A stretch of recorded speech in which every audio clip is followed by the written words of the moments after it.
deal, because we did hear from the CEO yesterday for the first time on the network. Dave Burritt talked to us on Money Movers about this deal. So what's happening right now is that it's in the hands of the U.S. government. It's CFIUS. That's the committee that has to decide whether it's okay to go through based on national security. It's headed by the Treasury Secretary, Janet Yellen.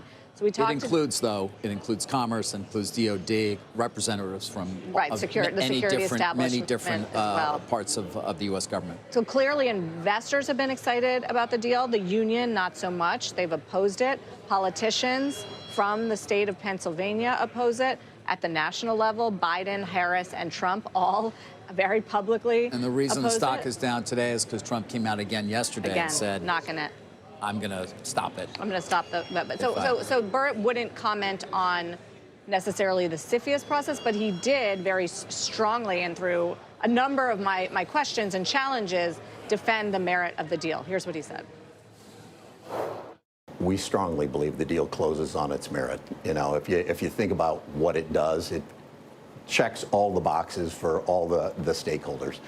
It's not just great for our stockholders, but it's great for our customers, our employees, the country, and as I just said, even the planet. It checks all those boxes very nicely.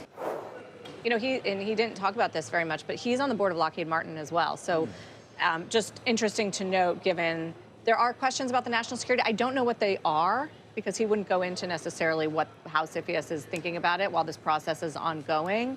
But Japan, very close ally of ours, so it's, you know, you wonder what that's going to be. It has to do with things of access to steel for military use and things of that nature to a certain extent. Now, the unions or their ally in Cleveland Cliffs, which was the cover bidder here, will also say that the Japanese continue to dump and bad trade practices in the past. appropriately penalized. And I asked Burritt about that. He said that, you know, hasn't been going on for a long time. Yeah.